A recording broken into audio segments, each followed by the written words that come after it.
Welcome to another episode of Water Cooler Wisdom. I am Jake Blocker. And I'm Rachel Grail. So great to see you, Rachel. Nice to be back. Yeah, happy to be here. It's always fun. I always get energized when I do these with you, Jake. I know. So we're continuing to roll out some new formats, and now we're ready for the format number two of four. I'll at least give that away. There are four new formats, maybe a fifth whenever we have, guests. But the second one, pretty exciting one, or at least for me, exciting. I like to nerd out on just random useless knowledge or sometimes useful knowledge, but just our listeners will be the judge of that. Yeah, we'll see. But just kind of an interesting, article or reading or something that's going on in the news, something like that. And so we wanted to kind of expand on that. And so for this format, one of us will come prepared with, a topic, an article, something they discovered, whatever it might be. Maybe do a little digging into it and share with the other guests and all of you, of course. And so we'll have a discussion about it. But I have no idea what Jake is bringing, which is so fun. I love surprises. Exactly. So I'm doing this the first time. I'm volunteering as tribute for this first one. And then Rachel will, of course, do the next one, and so on and so forth. So, are you ready to dive into this? I think so. Yeah, let's go. All right. So this topic that is something that's kind of been on my mind for a little bit. I've talked about it with people here and there. It's around the influencer impact on LinkedIn. How LinkedIn has become a spot for like the Instagram influencer, but now has taken over LinkedIn. Yeah. And there's so many pieces to that. I don't think I'll dive into everything today, but I at least wanted to touch on just some of the stuff I notice. And of course, get your thoughts on this, Rachel. Yes. But it's, there's good and bad. From when I've been digging into this, there's some great stuff that has come out of this, but also some, maybe even you could go so far as to say harmful, but also like what even the hell type of things that are going on LinkedIn. So yeah, I'm gonna dive into that topic, and I'll introduce some things and give some of my viewpoints, the good, the bad, the ugly. And Rachel, feel free to chime in at any time.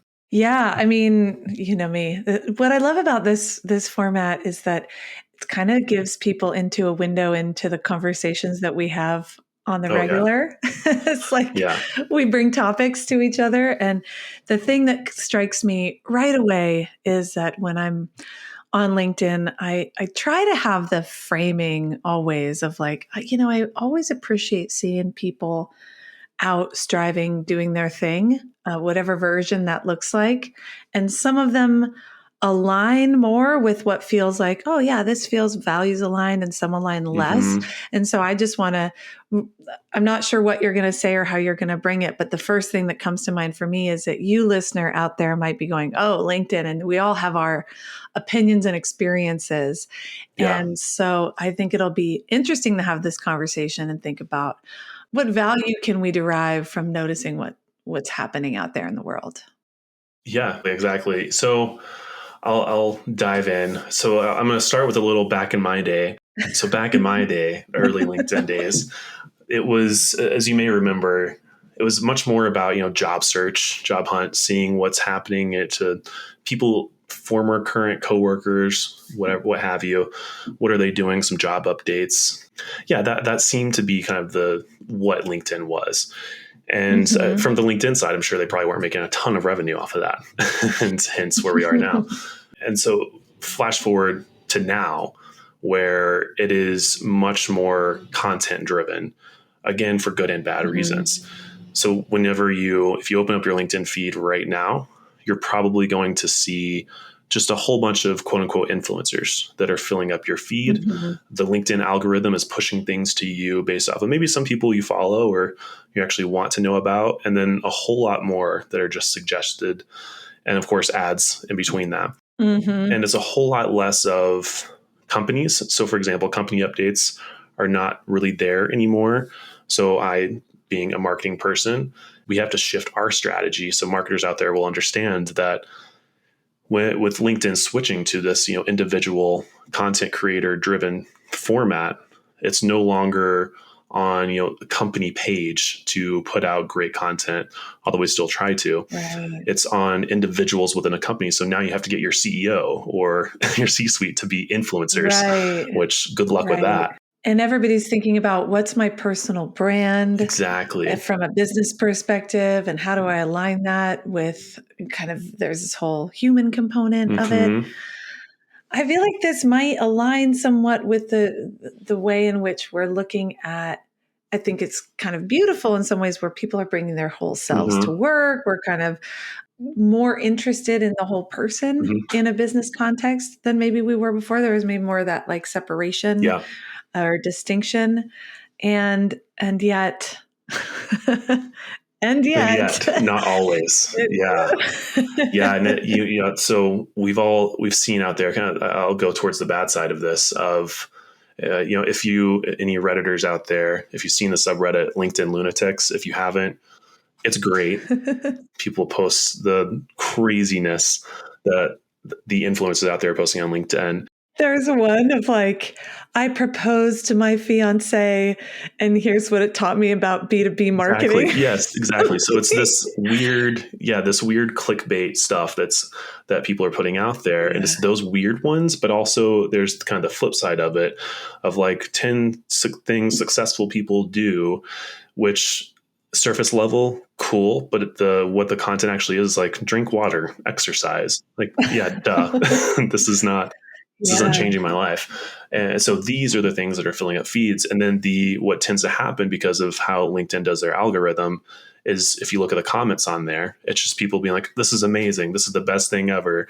Love it. Great. Thanks for sharing. And it's these inorganic things that people are commenting Mm. just because, based off the algorithm, if they're commenting, their stuff is amplified. So you get this Right. echo chamber effect that's happening, where you have this kind of useless or weird content that you don't necessarily want, that's getting pushed to you just because people are feeding into the LinkedIn algorithm. Right. And I think those people, everybody's out here trying to do their Mm-hmm. best. And I know from talking to people who are in my space of leadership development and coaching, that the algorithm giveth and the Yeah. algorithm taketh away.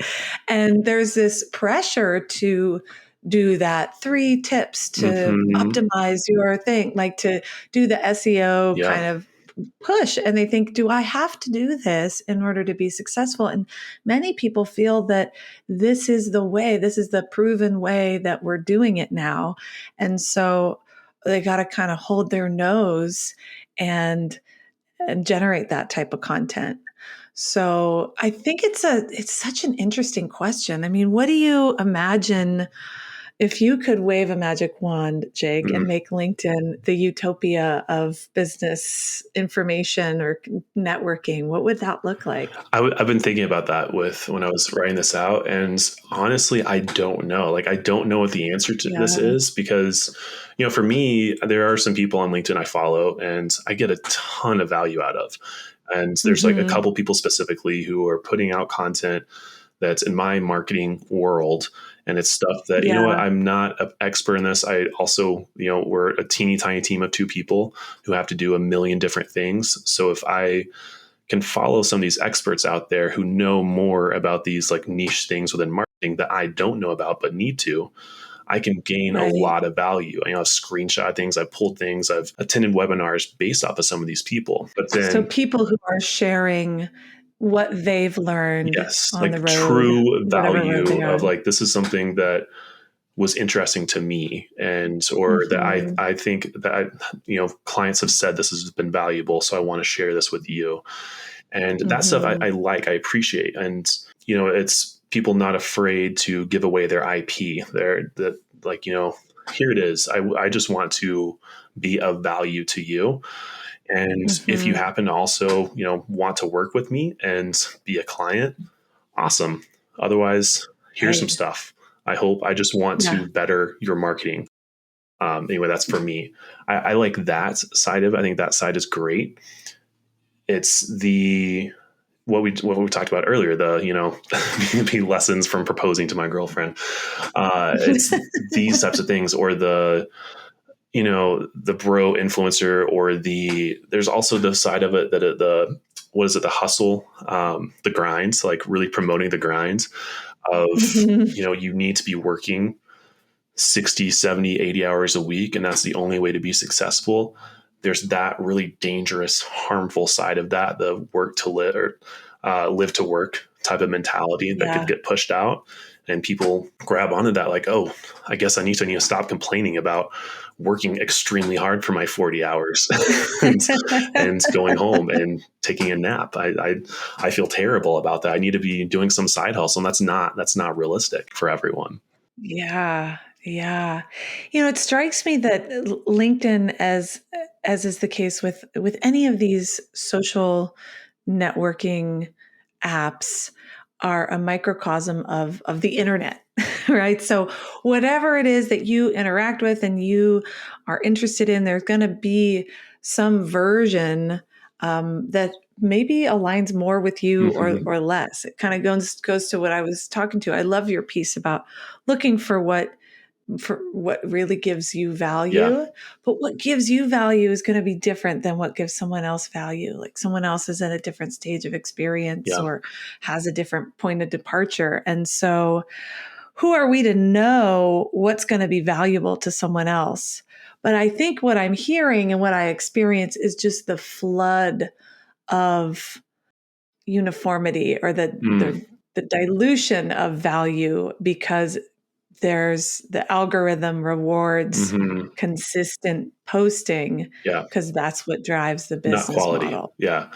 And so, Which, I mean, I don't knock LinkedIn that much for that. And there should be something there, but yeah. there's only so much you can do to control. You can't look over every single post that someone is putting out and make sure, is this a quality? Do I need to check in with this Right. expert over here and make sure this is actually a quality? Okay, now this passes all the checks and can go live on LinkedIn. Yeah. And who's the arbiter of quality, Exactly. That's a right? bigger issue in worldwide, but Mhm. yeah, it's a weird, Yeah. LinkedIn all around. Like there's more to it, of some issues I'm seeing with the LinkedIn side, and they're a business. They need to make money. I get it. I'm on board with, we live in a society. You have to make a profit.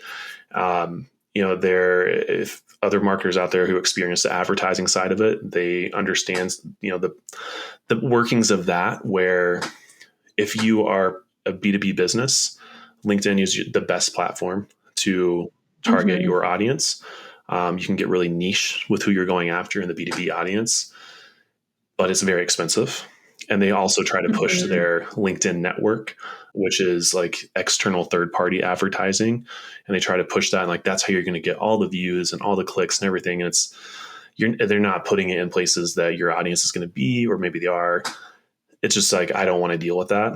And then there's the job postings, which was, I feel like, the kind of original intent of LinkedIn was around Mm. the job networking, Mhm. all of that. And if you go to a job board, if you go to a LinkedIn job board right now, you will see like probably the first 20 pages of job postings are promoted. It's not like it's a pay to play or pay to hire, Right. essentially. And all of them have like 1,000 applicants each. And so it's like Yeah. I feel like it's kind of a sour deal for both sides. Again, I don't know the solution to this. Mhm. There's a lot Mhm. of things that go into this. But it's like back in the day, people would pay to put their job posting in the classifieds. Mm-hmm. I'm dating myself. I do remember Yeah. that. And I mean, obviously things were different because the audience was smaller, more localized. It's maybe apples to apricots on this one, but I can see, yeah, I see the point of it. And it's such an interesting question of what do we do when these things run away from us. And I think we're seeing that in so many different ways. I mean, this is kind of a strange analogy, but like peak subscription, like anything that you want to get, now you have to subscribe Yeah. to it. Like Literally everything. we like to drink this green powder stuff, but I can't just buy it. I have to Mm-hmm. have a Yep. subscription. And Yep. I'm like, why can't I do that? So it's like the machine comes for us all. Mm-hmm. So I wonder, I think for me, I do think about how do I interact with this platform in a way that feels values aligned, in a way that feels like I'm representing myself and the people that I collaborate with well. And you're outlining all these different use cases, which I think are really interesting to consider. And I'll be honest, I don't interact with it Hmm. to that degree. And I think a lot of people are like me. Hmm. There are some key business roles that their lives are on LinkedIn. And many of us out there are just kind of, we're touching in, we're looking for some value. Maybe we want to share a little something every now and again. And the algorithm might not favor us, but I do still think that it's an important opportunity to connect and to have almost like a memory of the people that we've met Yeah. in our business encounters. Yeah. Yeah, I like that point. I feel like, if you scroll your LinkedIn feed, more than likely all the posts you're seeing are from quote unquote influencers, and all the comments on them are from quote unquote influencers. Like us, I don't think I interact with next to anything, which probably my bad as a marketer, but I think that's the yeah, don't tell anyone. I think that is that's the average user of LinkedIn, is just the scroll in the feed, looking at it. Yeah. So yeah, Yeah. I guess my little final thoughts there are that, if you are looking to be LinkedIn influencer, which, hey, do you? I'm not knocking it. Can we call him a LinkedIn Oh God, influencer? I hate Just is that a thing? it. Yes, that's accurate. I'm just more upset that I didn't think of it first.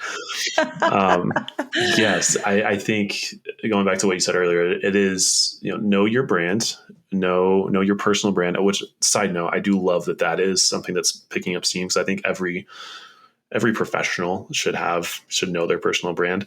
Hmm. But maybe that's another segment for another time.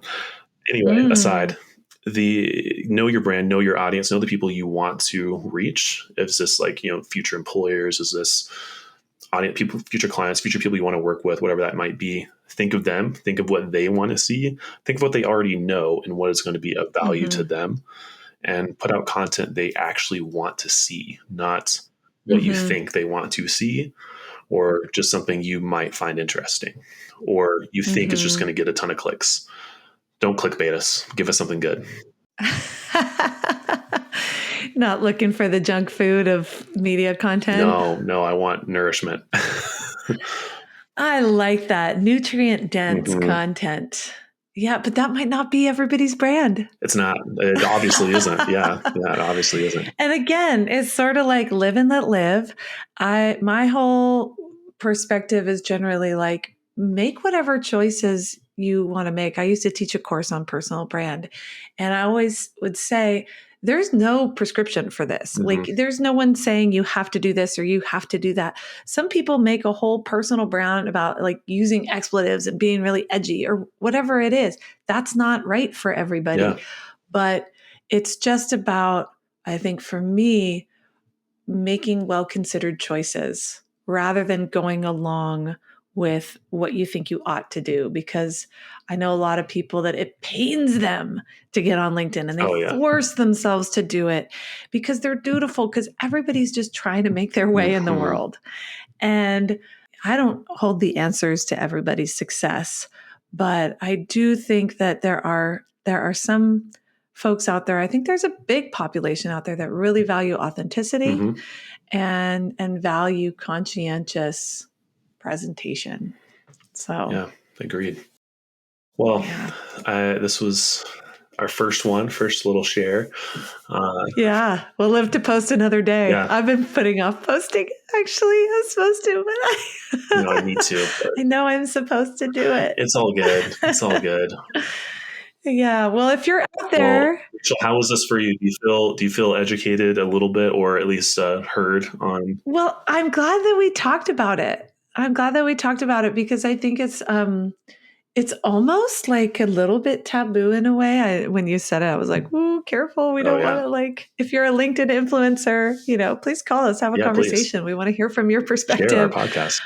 But I'm glad that we talked about it. It does make me think it through. And again, Jake and my opinion we're not the arbiters of truth or quality necessarily, but it is fun to mull this over with you. Yeah, I dig it. Well, Rachel, this has been great. And yeah, we'll catch you can't next wait time. to see what I bring I know, you. I'm excited. As a surprise next time. Looking forward to it. Me too. All right. I'll see you soon, Jake. See ya. Thanks for listening to Water Cooler Wisdom. This podcast is brought to you by Interaction Associates, a leading professional development and leadership training organization whose mission is to help people work better together. If you'd like to learn more, visit interactionassociates.com. If you have questions, comments, or are interested in collaborating with this podcast, you can email us at watercoolerwisdom@interactionassociates.com.